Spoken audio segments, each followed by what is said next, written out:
Welcome to Discovering the Wellness Formula. I'm Ashley Glantz.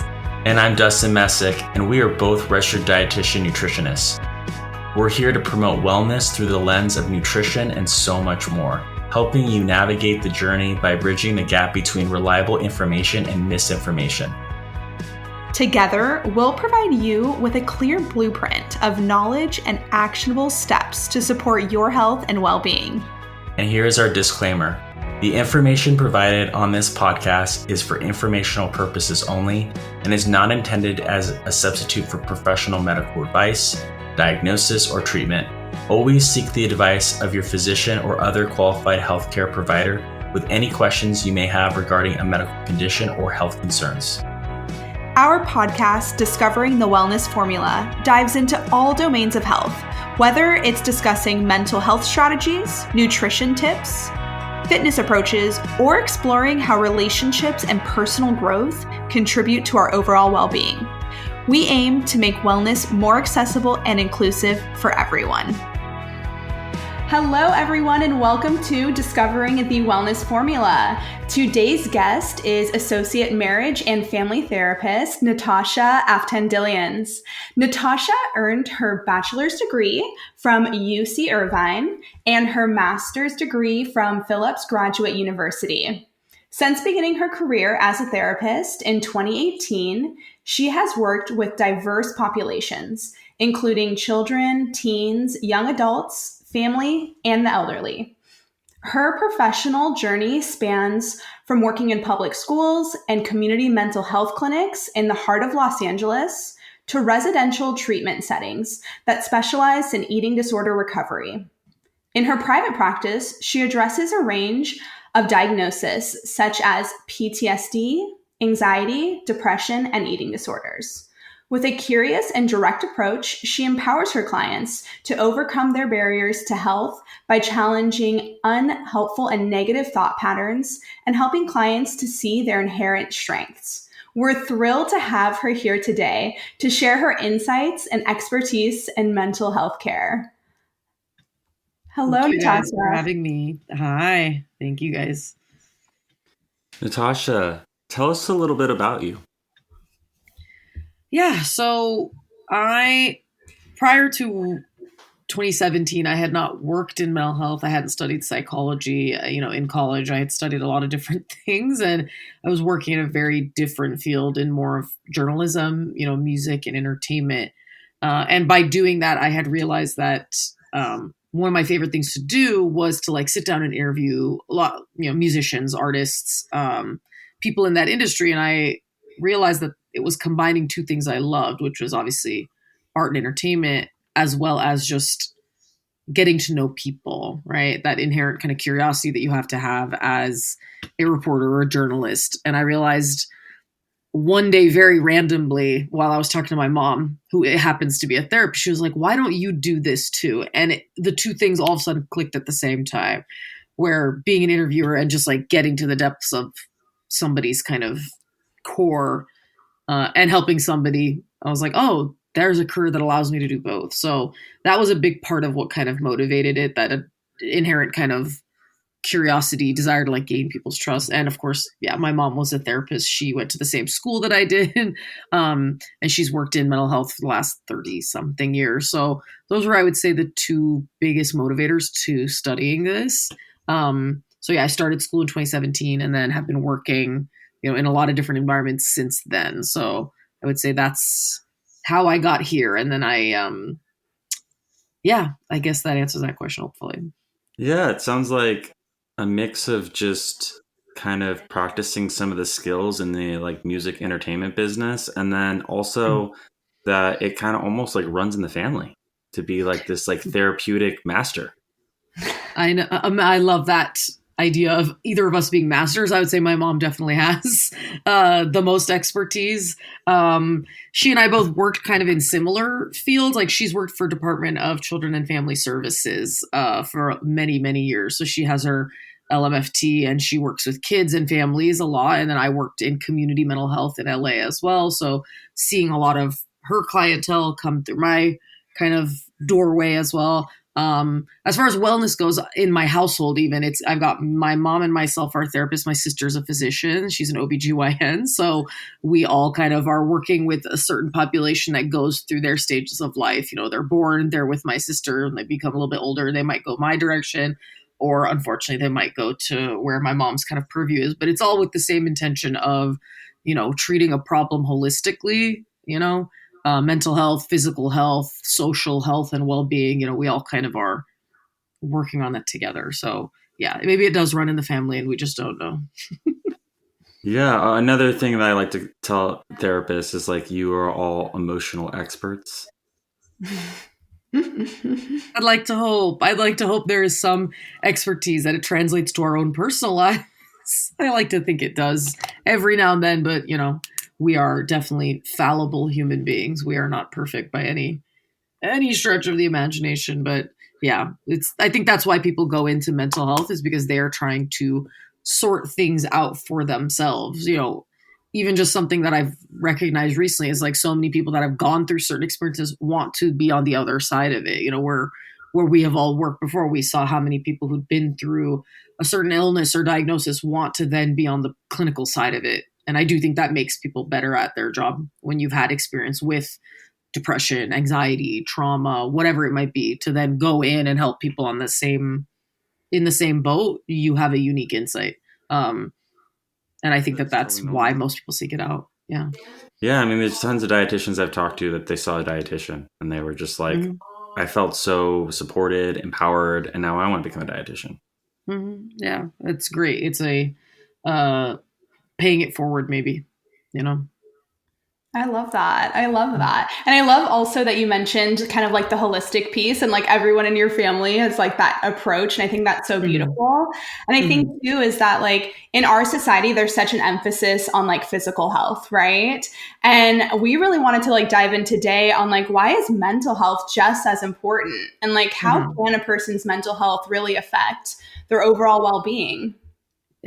It's crazy because I feel like we are, as a society now, have so much more insight into why mental health is important. But if I was to think to even 10, 15, 20 years ago, nobody was talking about that concept, right? So, I mean, consider what the two most common diagnoses are like for the average therapist. The average thing you're working with is depression and anxiety, both of which, like, there's no secret that they're going to affect your physical well-being in one way or another. Depression, for example, hugely affects a person's sleep, their appetite, their energy level, their just level of motivation to do anything. That's all completely necessary for maintaining your physical health. If you are struggling with like this imbalance chemically, that's going to make you so lethargic for the most part. How are you going to exercise, let's say? If that's something that's even important to you or recommended. How are you going to do that when you cannot even get out of bed to brush your teeth, let's say?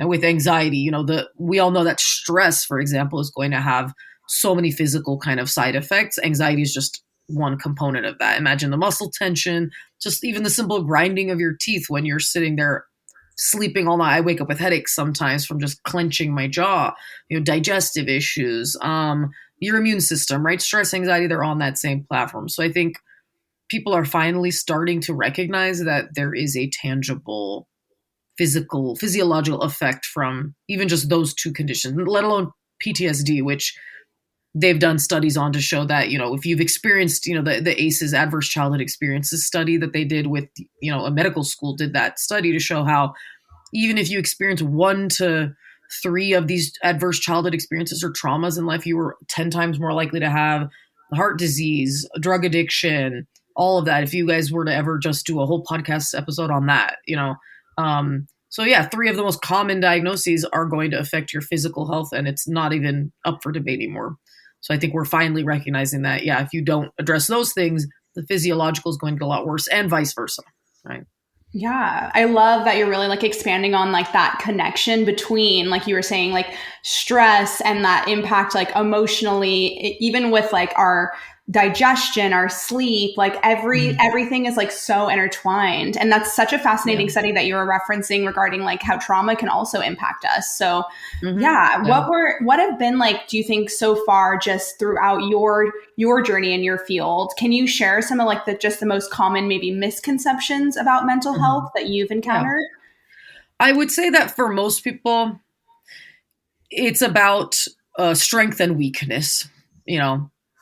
And I will also preface this by saying most of my clientele has been like very ethnically diverse. I worked with, for the first 4 years of my career, almost entirely Hispanic population, for example, and a lot of African American clientele. And I would say in both groups, there's just this general mindset of being discreet about certain things. You don't talk loudly about it. I come from like a Middle Eastern background, same thing.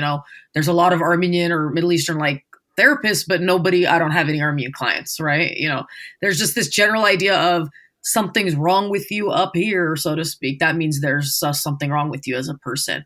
Or this idea that like, therapy is only for people who are unwell or crazy, to use, the kind of parlance, right? It means you're crazy. It means you're weak in some way. It means you are self-obsessed, or if you mean, the biggest misconception, and I don't prescribe medication, but psychiatrically, the idea that, if you need to take medication for mental health, that means you're not trying hard enough, or that you're weak or you're broken in some way. And even then clients, their misconception is, I don't want to live life if I have to be on psych meds, for example, if I have to take an antidepressant or antipsychotic, whereas it saves people's lives.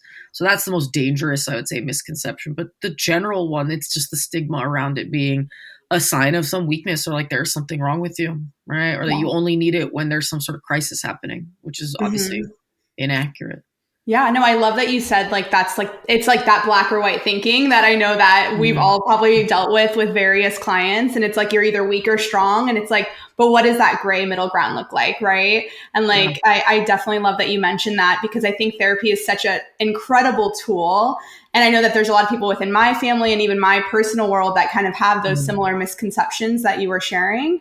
But if we could look at therapy as just one tool in our tool belt, right? Of like being able to support our mental health. And it doesn't have to be that kind of black or white.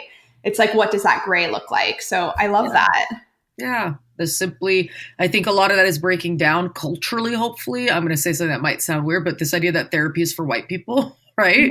Yeah. That people are kind of breaking that down. And I think it's becoming just more accessible to people, whether you go through community mental health, or you go through private outlets. There's a lot of places that are getting to people that could not afford it before even. So it's not just for rich people. It's not just for, a certain group of people. It is for everyone. And I think people are generally becoming a lot more accepting of it and seeing it as, just one of the tools. And it's not a taboo anymore to do it, which is a good thing.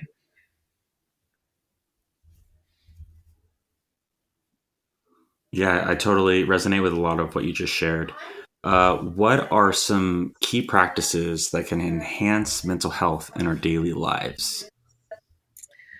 That's an excellent question. I feel like the thing that I always come back to is rest, like taking a moment to rest. I feel like maybe it's just kind of like the clientele that we've gotten used to, especially over the last year, but this idea that people have to constantly be moving. This is maybe I think this is just such an American notion that you cannot rest and you cannot be kind to yourself. So I think truly the work that I've done with like eating disorder clients has really taught me, you need to calm down. You need to take a moment and rest, or else your body will make you rest. It'll make you sick in some way. Relax in some way, whatever that looks like for you. And self-compassion. I would say rest and self-compassion are the two things that I feel like I see people struggle with. And then the third being some sort of structure and routine, right? These are broad like lifestyle practices, but they tie in directly to mental and physical health. So I see people either have too much structure and routine or not enough of it, right? Too much rest and relaxation or not enough of it. And I've never seen anyone who has too much self-compassion. I feel like people are constantly struggling to have any kindness to themselves. So those are the kind of three biggest tenets. That self-compassion simply being not constantly dumping all over yourself and being so harsh and mean. This idea of being the drill sergeant in your brain, like that's the biggest problem. And I do think, working with a certain population has like really made that very prevalent, that people think, if I'm kind to myself, then I'm going to get complacent and I'm going to be lazy and I'm going to be a failure in one way or the other. So challenging that mindset, I would say, and having some self-compassion, some grace for yourself and some self-forgiveness, because people sit in the loop of self-criticism and that keeps them in a loop of harmful behavior towards themselves. Rest and relaxation, which again looks like 8 million different things, which we can get into what that looks like. And then having some structure routine, so it's not just completely unoccupied time. Those are the things that I have like really hammered in on for almost every type of client. Yeah, so what I'm hearing is focusing on consistency, Mm-hmm. challenging some of the black and white thinking. Yeah. And I was also intrigued by the fact that if someone has more self-compassion, it means that they're just going to be lazy and they'll lose Yeah. their core values, like for There's some this reason. Yeah, I think there's this idea because I feel like I'm picking up on it from individual clients I've had over the last year and being like, oh my God, I can't stop seeing that pattern of thinking. This idea that that's okay that you didn't pass that test exactly the grade you wanted to it, or it's okay if you didn't work for 10 hours instead of 8 hours. That doesn't mean you're a bad person. There's this idea, and I think it is distinctly that American grind set mentality, which I am not a huge fan of, that says, you need to talk to yourself like that drill sergeant from Full Metal Jacket. You need to constantly put yourself down so you're motivated to do better, right? It's kind of like having that parent in your head who will never compliment you, never say you did a good job because they want you to keep striving. And while that can sometimes be helpful, I've seen it too often become this like horrifying maladaptive thing where a person thinks, well, but I'm just a bad person. I'm just a garbage person. Why would I be nice to myself? What's that going to get me? Right. And that gets people who are burning out at the age of 21. Right. Thinking about Ashley and Dustin, you guys are obviously familiar with like the clientele we saw for a while was very young people who are transition age youth. Some of them are in college or just finishing college. And the way that they were treating themselves was so terrifying. They were not able to see positive in anything that they did. They were not able to see positive in anything about them as a person. And it was like, okay, yeah, you're succeeding, but what for if you have no ability to appreciate it for yourself? So that idea of like self-compassion being like, you're coddling yourself and then you're going to get complacent. That's the mindset that I see as being super unhelpful. That's just overall health goes.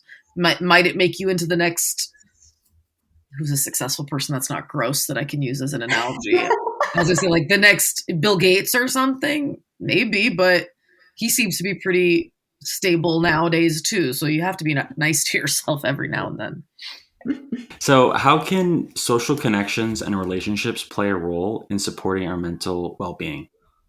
I mean, connection to me is like the food of your life. Like that is what will feed you. Obviously, again, maybe this is culturally kind of influenced because I, for example, I've lived in two generations of family in one household. I have my grandma, my parents, my sister, and I still live in a house together. And that's very normal where I live and in my community. So the idea of connection being the food of life is very important for me. And I think that it is important for most people. Again, some people have more of that rugged American individualistic mindset that says go out, leave your family at 18 and come back and start your own family. We don't operate that way. And I think people are healthier, older generations especially stay healthier because they have connection to people. My grandmother just turned 90 on Tuesday and she has survived ovarian cancer over a year of chemo and she's fine. And I think that has a lot to do with cognitive and emotional connection to human beings, right? So staying connected to your family or your friends or your chosen family, whoever that is going to keep your brain sharp. It's going to keep your spirit alive. Like I can't understate how important that is. I say that as somebody who's best friends with all of their friends from high school still. We all still live we have the privilege of still living within a tight circle of each other. When they get married and have kids, I still see them all the time because it's important to us. It's going to be the thing that keeps us going. And I think, unfortunately, mental illness like often contributes to isolation, right? And it makes you perpetuate that cycle of being unwell, especially depression, let's say, or anxiety or having low self-esteem. And that very perfectionistic mindset is going to make you want to stay away from people. And that just makes the cycle worse. So being around people cannot be understated. That's going to, even if just temporarily alleviate a depressive mood, let's say, or even just temporarily help you get that anxious spiral out of your mind and your friends there to tell you, girl, you're being crazy, right? That's still super helpful. It can't be understated. So whoever it is, that includes pets, by the way. Let me say that this includes animals too. Even just interacting with pets, I feel like people talk about the therapeutic value of that all the time. So that can't be understated. I don't think you can have mental well-being unless you're a person who's just genuinely very introverted and loves to be lone wolf. You need people in your life to feel like, what's the point without it, you know? I love that. I love that you're mentioning like that social connection piece because, we're probably all have heard about the blue zones and like the big studies, the longevity studies they've been doing. And one of the biggest indicators for longevity. So for our listeners don't know, the blue zone is a study that has been, I think, happening since like the late 80s, where they are studying, there's 5 blue zones in the world where they have these pockets of centennials, the highest rate of centennials, people living over 100. And they've been studying these populations, and they found the most common denominator among all these populations was actually social connection. And that was like the biggest indicator for longevity. So I love that you were mentioning that because I think that's huge. And for a lot of our listeners too, like Dustin and my goal was really to be able to like get some like tangible tools for our listeners, right? Like being able to have people have access and discover their own wellness formula within them, right? So with that being said, like, can you kind of share, a lot of people don't even know really like what like grounding or coping skills are. I learned a lot when I was working with eating disorder clients, but I know that the average person's like, wait, what? What's a grounding skill? So can you kind of just maybe give us a little rundown on like that type of tool and maybe how someone can maybe implement that when they are maybe feeling overwhelmed? Yeah, of course. I mean, I feel like for us who work in behavioral health or mental health of some kind, you hear it used thrown around all the time. Like, what's your coping skill, coping tool, grounding skill, all of these things. The way that I have often described it to clients to help it make sense for them so they know what to do is sometimes you have to do your physical grounding before you can do that mental grounding, right? So when somebody is experiencing high levels of distress, and that's something that for those of us who worked with, behavioral health, you see it a lot. People are having panic attacks. They're having a PTSD flashback. They are having an absolute anxiety spiral, right? Something that's often very elevated like that, where it's very much the thermometer has boiled over, right? They're experiencing a lot of physical distress. They're breathing too fast. Their heart is racing. They're flushed. They're shaking. So at that stage, their brain is already kind of in shutdown mode, right? The model that we often use to describe the brain is the lizard brain, which is your brainstem, the part that's the least evolved, right? That's been there the longest with human beings. And then your prefrontal cortex all the way here in your forehead, which is the last evolved part, doesn't finish cooking till you're like 27 and is involved like logic and reasoning. Sometimes when people are getting flooded with the hormonal emotional response to a stressor, that prefrontal cortex is already kind of shut down. So they're not in logic reasoning state. If I was to ask them to sit there and like talk it out with me, do a journal entry, read this book, this article, they're not going to be able to receive any of that information because they're fully in fight or flight lizard brain mode, right? Even if there's no danger around them, that's how their brain is perceiving it, right? So they need to do something physically or sensorily, like something physically soothing, to bring that part of their brain back online.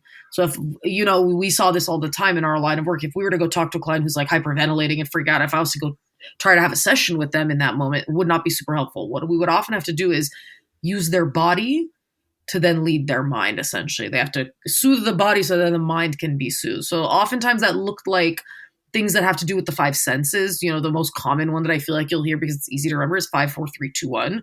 So that's, can you tell that person, hey, be here in the moment with me. Can you tell me 5 things you can see right now? What are 4 things you can touch and feel with your hands? And that's not hard. They can just reach around the wall, the couch. What are 3 things you can hear? My voice, the birds outside the window. 2 things you can smell, right? Smell is a very important sense to use. And then 1 thing you can taste. So sometimes they might have a taste in their mouth, or you can give them sour candy, which is great for helping to regulate.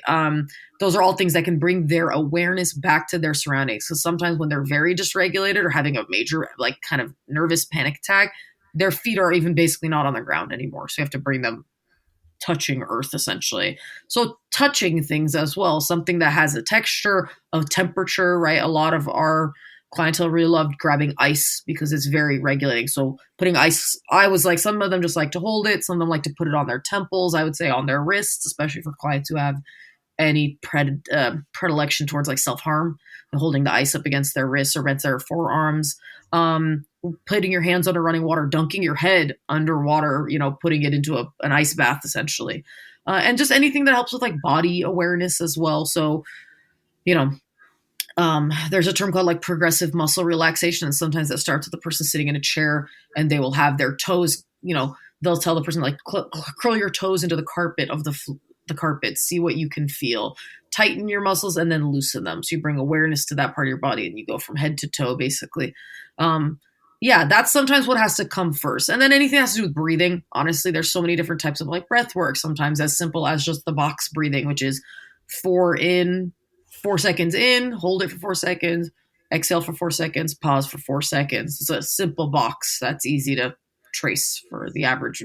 Even a very flooded mind can do that type of breathing. Once you've gotten that kind of physical grounding and just sensory grounding kind of taken care of, then the mental grounding can come back in. So that's going to look like any number of things. It can be positive visualization. So just using imagery to like visualize your safe space, a happy place. I find that to be super helpful just personally. And then just going into like reassuring kind of mantras or statements that are your coping card.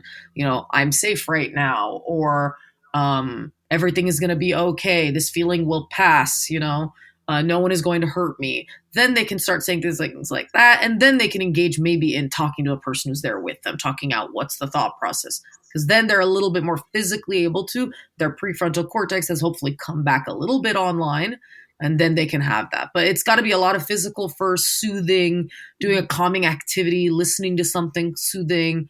I would say the one that I have always come to, regardless of whatever dysregulation is laughter. That's the one that I have loved using, whether you're depressed, whether you're anxious, whether you're in a trauma state, right? Find a podcast I listen to a lot of like comedy podcasts. So I'll go back and find an episode that I like. Even if it is, Instagram, TikTok, they're not great for you. But if you open a reel and it makes you laugh, right?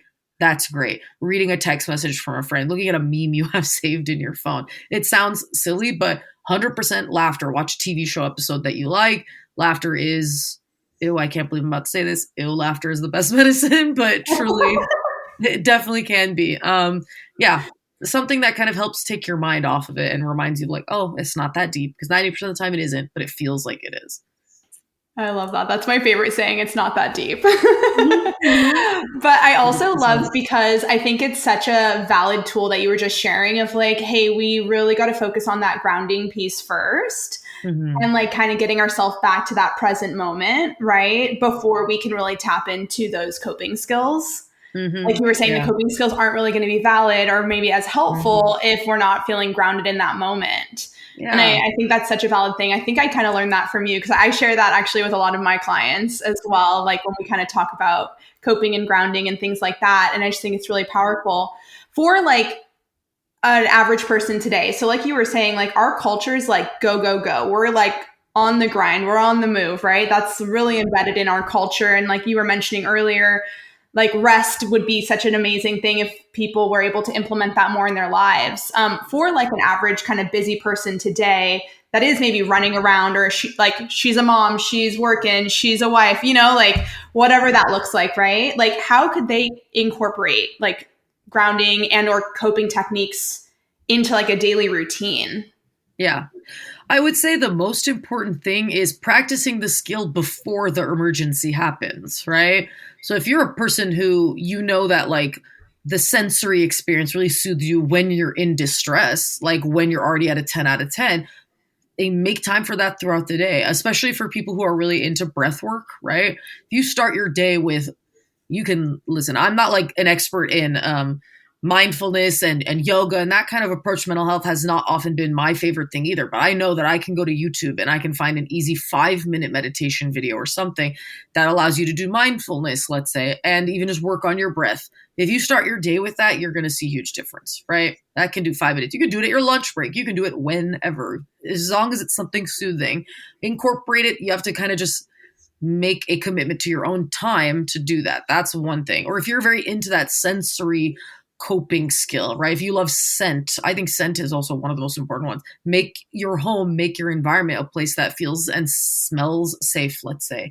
If you're into that texture and coziness, right? Have that blanket on your bed or on your chair. I have one right behind me for that same purpose. If I need to get wrapped up in this, if I need to kind of have ice water with me at all times, I'm also going to do that so I don't get dehydrated. And already then when I have, let's say, a panic attack, I've got cotton mouth and then I'm not doing well. So keeping your body at a good certain baseline throughout the day by feeding it, obviously, most importantly, giving it water and giving it enough sleep. That's the most important baseline, is just doing the things that are non-negotiable for the human body, and then kind of incorporating safety, comfort, soothing into your environment around you and into your kind of routine. So whatever that daily routine and structure kind of predictability looks like, that's going to reduce a lot of feelings of being frazzled, being overwhelmed, right? So that kind of, whatever your relaxation looks like, some people it is like, hey, I have a yoga class I go to this many times a week, committing to that and being serious about it. Deep breathing, again, you can start your day with a deep breath. The minute you feel any sense of overwhelm in your body, paying attention to what your body's warning signs are and knowing that, oh, if I'm jittering, I'm biting my nails, that means I'm not doing well. Let me just sit down for a moment, put my feet on the ground, roll my head and neck like this, and then take some deep breaths. Then that's great. Then kind of the stuff that you guys probably know most about, which is, nourishing your body with the right food, staying physically active as much as you can, what's appropriate for your mental and physical health. And then I would imagine just limiting excessive caffeine. I'm not a coffee drinker. I don't get any caffeine in my life. So I would say not having too much of it. I feel like people would tell me about how they're just living off of caffeine. And I'm like, well, that's not going to help anything. And then sleep hygiene, which I'm sure, everybody knows a little bit about that. People nowadays have such horrid sleep routines. They are staring at the blue light box, all hours of the day, and that's going to fuck with your sleep completely. Excuse me. That's going to mess with your sleep. So not doing that also, that's the kind of baseline. It's hard for most people. Let me be clear from like a mental health perspective, asking people to like take time off for themselves. This does not include people who are in a socioeconomic position where they have to have 2 jobs, right? I am one of those people. I have had 2 jobs for the last 2 years. I also don't have children. Imagine you're that and you have kids and you have elderly people you have to take care of. And I understand that completely. I'm not asking people to like go do a full Gwyneth Paltrow goop, a retreat every weekend. But I think even the busiest person, even the person who's in the like most dire of straits, can find a moment to sit on their floor with their legs crossed, roll their head and their neck a little bit, drop their shoulders, and just take a nice deep breath in and watch something that is entertaining to them for a moment, right? Read a book.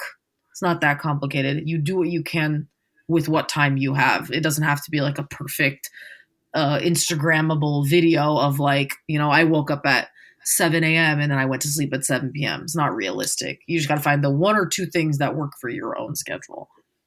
I love that. And I think that's so real and honest and raw. And that's like definitely what we're looking for, is like just real approachable techniques for the average person that like maybe they're in their car driving to their next job and they're just doing some box breathing on the 405. You know what I mean? Like I did that when I was driving to graduate school.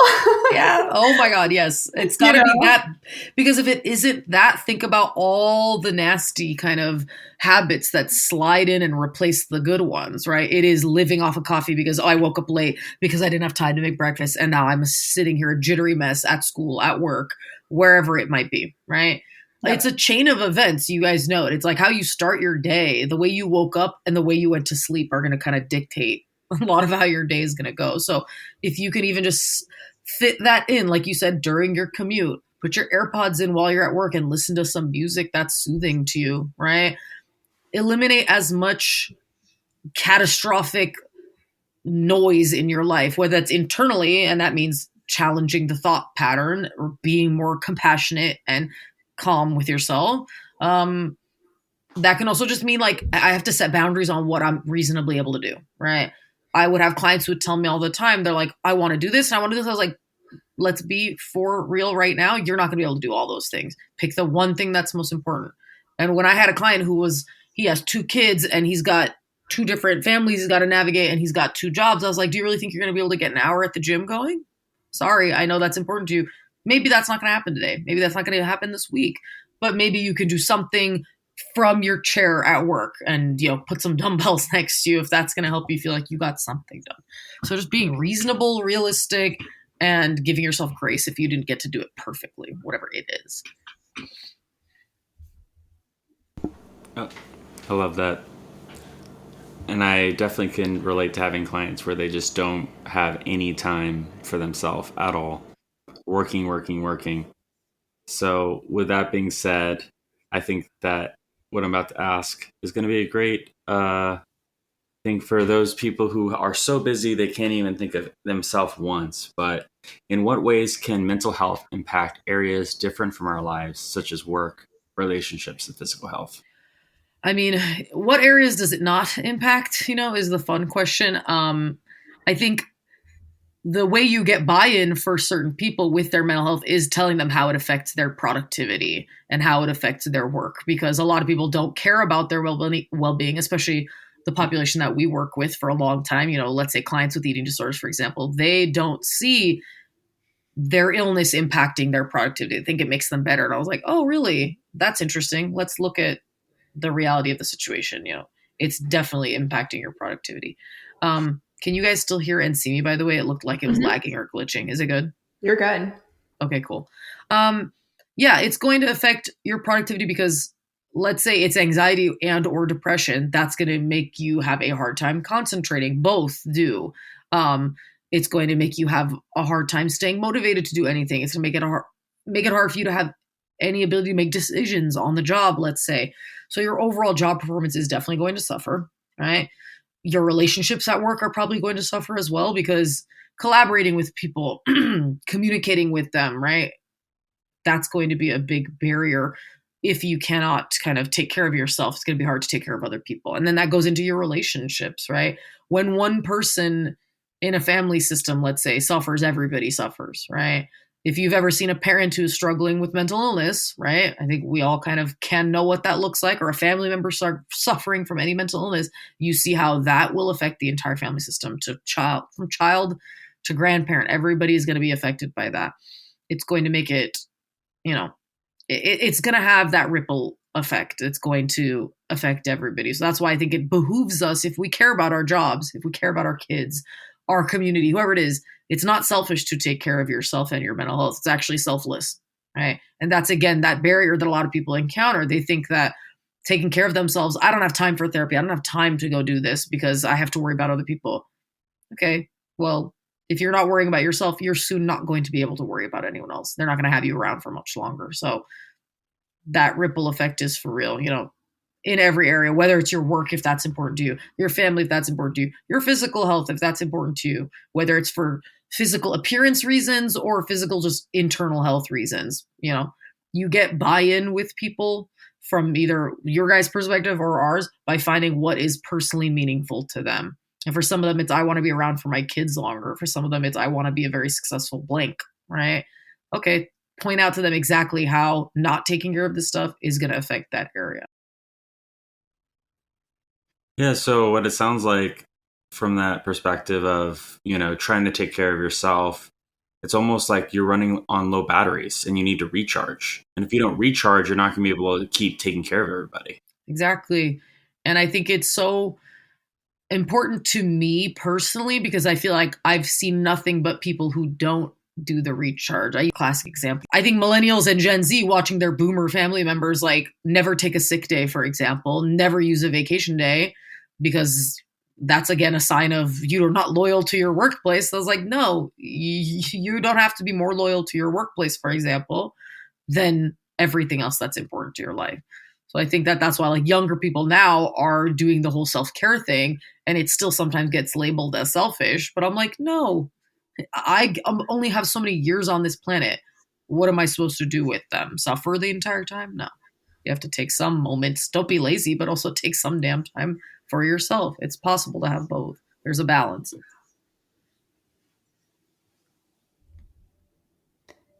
I love that you mentioned self-care is not selfish. I think that's a beautiful thing that I share that sentiment with my clients as well. And it's easy for a lot of us to run around and caretake for everyone else and then forget to take care of ourselves. And I think that's kind of embedded in our culture, but definitely appreciate just reminding ourselves that it is okay to take care of ourselves and put ourselves first. And earlier you shared with some of our listeners just general grounding skills, coping skills that they can implement in their lives. Do you also have any other just like practical tips that you would recommend for like supporting our minds and just reducing anxiety in our everyday life? Since we know that's a lot of people are facing that.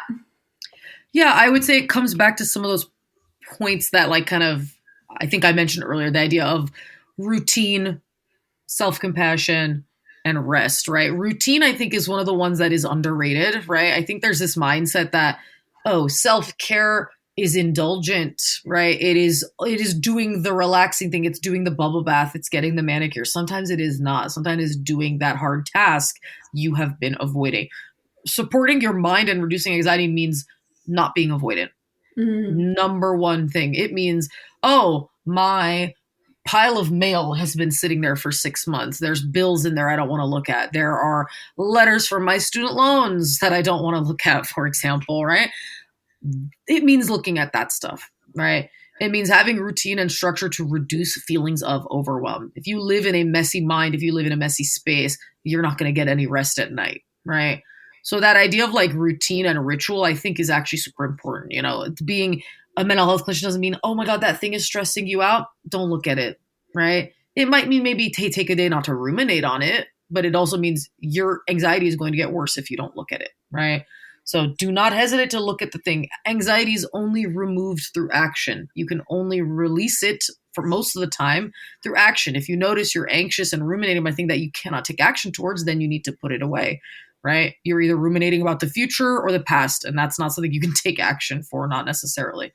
So addressing the thing, having a routine around addressing the thing so you don't have whatever the thing is piling up and overwhelming you, right? So for a lot of people, that means if there's a financial stressor you need to take care of, a debt, a bill, sit with somebody if that helps you and take care of it, right? Break it down into small pieces. That I think is a big piece as well. Like not overwhelming yourself. We get it. Life is very stressful, but like break down the challenges, you know, make it into small steps that you're going to take some time to juggle it. What else? I would say, yeah, it comes back to a lot of the strategies that are important, like your physical overall wellness, which I think includes sleep, diet, and movement, right? Now, when I say diet, I just mean appetite more like that. More likely just means eating routinely, right? You can't go all day not eating and then have this giant meal. You're going to feel like crap and you're going to feel guilty or weird probably. And then you can't be binge eating all day. You're going to feel bad for that as well. So having a routine around your meals, right? I get it. People in the workforce do not take care of themselves in that regard. So I don't care if you need to like Postmate something because you're running around and going too quickly today. That's fine as long as you're getting some fuel in your system. And yeah, otherwise just finding what is personally meaningful and works for you and blocking out some time for that in the day, right? Whether that is half an hour for a specific type of movement that you're going to do however many times a week, or a social gathering that you make a plan for every week, whatever it is, putting it in your calendar like it's an appointment, like it's not something you can ignore, right? That piece with the structure that I was talking about in the routine, that just involves organization in general. I'm a person who's very visual.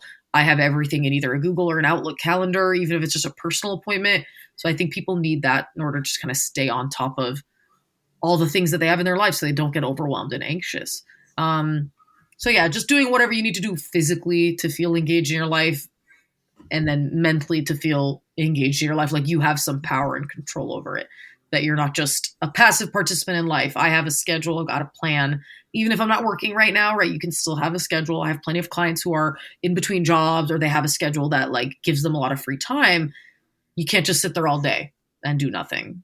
Find something to do. It doesn't have to be what other people say you should do. Find something that's meaningful to you. Don't just sit on your phone all day. That's not good for anyone. Yeah, no, I appreciate you mentioning too, like the avoidance piece, that like anxiety can really kind of like grow in that avoidance. I'm definitely the queen of avoidance, and like I'm learning through my own therapy right now that that's like a really big fuel for my personal anxiety. So like I love that you mentioned that like action. You mentioned something along the lines of like action and how anxiety can't necessarily. Yeah, anxiety can only be removed through action, or uncertainty can only be removed through action, I think is the expression I've heard. I'm writing that down. That is like such a key takeaway for me today, because like honestly, that's something I greatly struggle with personally when kind of discovering and working on my own mental health and all of that. And I also love that you mentioned like breaking it down into smaller pieces, like as a practical tip, like whatever the issue is, being able to break it down into smaller, more digestible pieces. And I know that's something that Dustin and I work on with our clients all the time, with like even just creating a routine or creating a habit. We break it down into really small pieces of like, how can we get there? You know? Yeah. So I think those are like amazing tips and just awesome takeaways that we can try to practice or implement or play with in our own lives to see what works for us. Because I always tell people like what works for someone isn't going to work for the next guy, right? So like playing around and finding the tips that work for you. And also earlier you mentioned kind of even the concept of like just finding a 5-minute meditation like online or whatnot. And like that can be kind of more of like a mindful practice. How do you feel like just mindful practices in general can contribute to reducing our anxiety as humans and promote mental wellness? Yeah. I mean, I think why mindfulness has taken so many people feel so taken by it is because we live in a world, at least in the like Western world, where it is very much, you know, the kind of structure that we've all kind of gotten used to, that 9-to-5 life, where it does not allow you to be very present in this moment here, right? You are constantly either looking forward, right? Especially if you're like when it comes to your work or your education, you're always working towards a thing that's yet to be accomplished, yet to be seen. And that's great. We need to be ambitious people. I think human beings thrive on accomplishment and getting things done and mastering things. But at the same time, it does not allow you to kind of just be here right now, right? There's the expression that I feel like people use all the time, and it might be from, I don't want to misquote who it is, but wherever you go, there you are, right? If you've ever heard anyone say that, you have to deal with yourself right now, right? Whether you're thinking into the future or the past, you're still here right now, regardless of all the things you wish had been differently or you hope will be different, right? Okay, well, what about right now, right? So just in general, I think mindfulness is such an important practice with very many facets to it that just, it helps people relax. It helps them stop thinking in the future or the past, and it helps them kind of reduce that jittery fight or flight state that people are in when they don't need to be in fight or flight mode. There's no threat, there's no danger, even though it might feel that way. So just kind of overall calming the agitated kind of nervous system, right? Just in general, it's going to help you with I think the key important concept is acceptance and like non-judgmentalness, right? Mindfulness is really about, I'm noticing and I'm mindful of the fact that I feel blank, fill in the emotion word, right? You're accepting and acknowledging an emotion without judgment. The problem with most people is that they experience a thought or an emotion, and then they have a manufactured thought about that emotion or thought. And then that creates those secondary emotions like shame or guilt. That's not helping anybody, right? So again, it's helping with fostering that self-compassion that a lot of people are struggling with. It's simply just observing a thought non-judgmentally, observing an emotion non-judgmentally. And just in general, resilience of your brain and your emotional state, being more mindful just strengthens your brain's ability to deal with stress. I can be faced with a lot of curveballs and loopholes in my day-to-day, and I'm not going to fall to pieces about it because I can experience it non-judgmentally and not panic, essentially. So I think that's why people are really like drawn to that concept of mindfulness, which can look like many different things. But I would say the biggest takeaway is just about being present right now in this current present state we're in, not in the past, not in the future. So what strategies do you suggest for effectively managing stress, especially during challenging times? I feel like you kind of touched a little bit on it with like the non-judgmental and like mindfulness. And I really liked what you said about like noticing what you're feeling. Like I'm noticing I'm feeling frustrated right now, which kind of gives like an awareness to how we're feeling rather than being frustrated and like not really being aware of it. Yeah. Emotional awareness is a skill that most people want to develop. You'd be surprised at how many adults I would say are like alexithymic, like they can't really label or identify or explain how they're feeling. The amount of times I get feeling, I don't know, I just feel bad or weird. And I was like, can we use a more descriptive word? So, it's going to help you do that, but also being able to do it will help you kind of address distress, whatever is happening. Because if you're just feeling bad, okay, are you feeling sad? Are you feeling scared? Are you feeling worried? Are you feeling angry, right? getting to the root of your kind of primary emotions and being able to verbalize that to yourself, or let's say a therapist, will help you a lot in saying, okay, well, what's the puzzle that we're trying to solve here? What I started saying earlier, the idea of like just breaking down tasks and breaking down the challenges, because it's very easy to look at a thing and be like, Jesus, that's a mountain that needs to be climbed. If you break it down into the plateaus and the steps within each plateau, it makes it a lot more manageable. You might not do it all in one day, right? That expression of how do you eat an elephant one bite at a time, right? That's just it. Break it down into smaller, manageable steps. It's there's this like famous book. It's been around for like decades called Getting Things Done. It's all about like helping people getting things done. It's the idea of like creating actionable tasks, right? You can have a very broad goal, right? That's like, I want to be healthier. Okay, you're not going to accomplish that today because I don't know what that means. I don't have any actionable tasks within that. If you break that down into those SMART goals, which we're all very familiar with, specific, measurable, attainable, realistic, time constrained, I think is the acronym, then you can say, I want to be healthier is my broad goal. The specific goals I have within that are I would like to prepare a meal for myself once a week, right? That's realistic. You're not going from 0 to doing it every day of the week, right? Breaking down the challenge into reasonable goals and actionable tasks within each of those goals, because that's going to help you build momentum. It's going to help you feel like I'm doing something. It's not just, I didn't become healthier overnight. Yeah, no one's going to. So that's going to help you just like reducing stress and managing it in general, breaking it down into smaller pieces. The one thing that I think most people have a hard time with, and I will say this is especially for like women, is learning to say no, learning to not accumulate unnecessary commitments, right?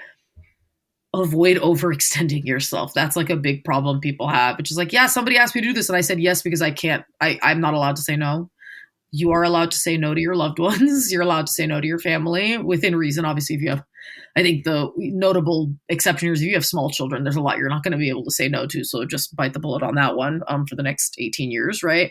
But yeah, and then just like exposing yourself to things that are unnecessarily stressful. I think for a lot of people, that means maybe not reading the news every hour of the day. For those of us who are living in the world, right, there's a lot of stressful stuff happening every day. We just had all these wildfires and people were looking at whatever that app was that was giving us notifications of that every day. And while that was obviously for safety, it might not be helpful for somebody who lives 30 miles away from that fire if you know you're an anxious person. So excessive news consumption, excessive phone exposure, or toxic communication with somebody who stresses you out, like having boundaries essentially, right, around certain people and certain things.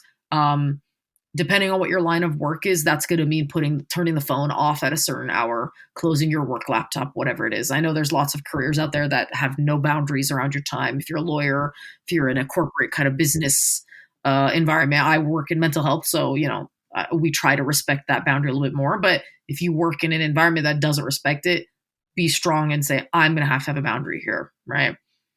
Whatever that means. If that means not accepting phone calls after a certain hour, not looking at texts at a certain time, then that's okay. You have to find what works reasonably for you. I'm not going to tell, high-powered lawyer that like, hey, at 5 p.m. you're done. I know that's not how it works. But if that means on Sundays, at least I don't pick up the phone for things that are not emergencies, then fine, right? Committing to that and realizing that doesn't make you any less competitive. That doesn't make you any less successful if you do that. That's the big problem of that grind set mentality that people have in America, is this idea that you have to say yes to everything and you can't pause even for a moment. So allowing yourself to do that, I think, is like very helpful for managing stress, especially when things are getting loud. So it sounds like a lot of stress management is just being kind of aware of your environment, how many and what things cause you to feel stressed, and trying to get rid of so much almost like digital noise, especially if it stresses you out. Beyond that, is there any specific strategies that you haven't mentioned that are helpful for just recognizing when stress has gotten past that threshold and it's just beyond overwhelming? Yeah. And how you can deal with it? Yeah. And it's very individualized. I think everyone's threshold for stress is so different because, again, consider your line of work. If you're a doctor in the ER versus, I don't know, there's no job that has no stress, but for some reason, the example that came out, I was like, let's say you groom pets for a living, right? There's probably a lot less urgent emergency, perhaps, but everybody's line of work has their own threshold for this is we're in crisis mode here. So I would say for most people, your threshold's going to be different than the average other person's, but just for you, you have to know like what are the warning signs essentially. So for a lot of people, it's going to be physiological. It's going to be physical signs that tell them, oh, something's not well. So for some people, it can be cosmetic things, right? It's like, oh, I know I'm not getting enough sleep. I've got bags under my eyes. My skin is kind of falling apart. It's, I'm breaking out, right? That's oftentimes a warning sign of I'm not taking care of my body. So that's going to look, for some people, it's constant headaches. For some people, it's fatigue, muscle tension, soreness, just you feel like crap, change in your appetite, difficulty sleeping, dry eyes because you're staying up all night. Knowing what your physical signs are that say my body is in need of like a reset or like a day to just not do work, let's say. And then the emotional kind of warning signs as well. For a lot of people, I would say that is I'm becoming super irritable with everyone around me. I'm having random crying episodes. I get so overwhelmed that I'm like in the line at Target crying because I can't pick between what gum I want to buy today. And it's like, I know it's not about the gum. That's your overwhelm from everything else that's been happening, let's say lately, that is just creeping out this way, right? A lot of those things are just indicators that, oh, this is beyond my manageable level of stress. So it's emotional and like physiological warning signs, and then behavioral ones, right? If you notice you're a person who has suddenly stopped doing things that were important to you, like cooking meals, let's say, spending time with friends, moving your body in whatever way works for you. If you're becoming kind of more withdrawn or isolated, if my concentration is just out the window, I'm like sitting and procrastinating and just like staring at TikTok all day long, and that's not me. Or again, if I'm like relying on those kind of maladaptive, unhealthy coping tools, like, eating a certain type of food that, makes you feel sick or is excessive, let's say, or excessive screen time, vegging out when you don't need to be doing that, just becoming more avoidant, let's say. That's often that like behavioral pattern to be aware of. And then just kind of like cognitive clues are going to be there as well. That's like, I'm having a lot of those racing thoughts, negative thought patterns. I'm being really critical of myself. I'm taking everything super personally. I can't concentrate. All of them are kind of, okay, these are warning signs. And it's going to look different for everybody, but just knowing when things are not at your baseline anymore, knowing what does my baseline look like when I'm doing well, what am I doing consistently, what am I not doing? And then when I'm not doing well, what am I doing and what am I not doing? The absence of certain behaviors and things, and then the presence of them can indicate how well you're doing and how poorly you're doing. You need to know them for yourself. And sometimes your loved ones and family can call it out for you to be like, hey, you're getting real testy with me lately. Is everything okay? And then you have to check yourself, perhaps, with being open to that feedback as well. I think that's such an incredible tool, kind of talking about those like red flags versus green flags of like if someone is doing well. I was just actually talking about that with one of my clients. And I think that's such a incredible tool to be able to have like our loved ones either kind of call us up and be like, hey, I noticed this, if sometimes we're not noticing it within ourselves. So I think that's really powerful. Yeah, that's an assignment we sometimes have our clients do, where we'll have them identify, okay, this is where I'm in the red light, this is me in the green light, and this is me in the yellow light, And I kind of phrase it in different ways for them to know, like, okay, is the green light mean this is above and beyond, this is when I'm at my best, or is that your baseline? Or is your baseline more in the yellow, where it's like, things aren't perfect, but they're totally manageable? We all know what red means. That means I need higher help from somebody else. So you can make it the things I can personally observe that tell me I'm not doing well or am doing well, and then the things other people can observe that tell them they're not doing well. And then that becomes a whole other conversation of, how do I get gently called in? How do I want to be called out, perhaps? Some people really want to love a direct approach to be like, you're kind of being a bitch right now. Is everything okay? Versus that friend who's going to be like, hey, gently approaching you because they know you might be testy right now. So everybody knows their own kind of ritual, hopefully, once they have some increased awareness, self-awareness of these things. But yeah, the warning signs, you got to know what they are for you. For sure. And meeting people where they're at, right? And knowing their communication style and what does support look like for them, right? I think that's super important.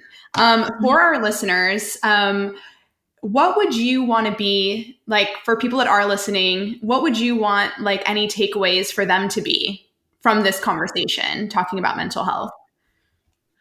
Oh, honestly, I think just the importance of like giving yourself space, giving yourself grace and kindness every now and then. It doesn't have to be all the time. You don't have to be walking around repeating your affirmations all day long and saying, I am a perfect beam of light and I can never change and can never be criticized. No, just taking away the ability to like have some compassion for yourself. Compassion is not the same thing as self-glorifying, right? It's just simply acknowledging I'm doing the best I can with what I have in front of me, right? So when you have a lot of clientele who is probably a lot of ambitious, really, success-driven people, they might take away a lot from that, recognizing I can still be successful while being kind to myself. I don't have to constantly be self-critical, right? Which I imagine is probably a lot of your listeners. There are people who want to get better because they're often probably all striving for the best of lots of things. Health and wellness is something you're not going to win at it, right? And you have to acknowledge that, yeah, there's going to be areas where I struggle and that's okay. And there's going to be areas where I succeed and that's okay as well. I feel like that. And then again, just that idea of the importance of rest and relaxation, whatever that looks like for you, right? Rest can simply just mean I got enough sleep tonight. It can also mean I hung out with my friends over the weekend. It can mean I went to the beach. It can mean I went skateboarding. Whatever that is for you, focusing on what's personally meaningful to you as far as like what self-care looks like, right? Not the shoulds, right? Not what people tell you should do, right? And I say that specifically with regards to like exercise, because that's often a big should. If that's not your thing, find something else, right? So focusing on what's personal, meaningful to you, to kind of taking care of yourself and finding rest and leisure and pleasure in life. What else would I say is a key takeaway? Just acknowledging, there's no perfect answer to any of this. It's all really about like you guys said, it's a formula that's going to work for you. Your lifestyle might be very different from your friends. Do not compare yourself to them, right? You might have a much more high stress mindset or work-life balance responsibilities that other people don't have. That is okay. It's not an excuse to not take care of yourself. It's just about finding what works for you, right? So your formula is going to be uniquely formulated for each person who listens to this, and recognize that that's okay. It doesn't have to look like, what an influencer posted on TikTok this morning about what their day looks like. Yours is probably not going to look like that. And that's okay. Finding what is your personal, spice blend that works for you. I love that, a spice blend. That's fun. Yeah, no, definitely. I think like some big takeaways for me through this conversation has been like, just thinking about like mental health in general. And it's really like a balance, right? Of like grounding ourselves in the present, but also like being able to cultivate routine that supports us like in a restful way, in a compassionate way, being able to nourish our bodies. And a really big kind of takeaway for me was self-care and self-compassion. They're not luxuries, right? Like they're essential tools for coping with the challenges of life and showing up for ourselves authentically every day. And some of the amazing kind of tools also I picked up throughout our conversation was just being able to focus and prioritize like sleep hygiene, intentional rest, right? Proper nourishment, and being able to just really prioritize like our wellness and our finding our own wellness formula. So we really appreciate you coming on here today, Natasha. We're so grateful for your time and just your insight and expertise. I'm so glad you guys gave me a chance to share what little pieces of knowledge I've gained from the last few years. And it's a lot of that has been because I've worked with people like both of you.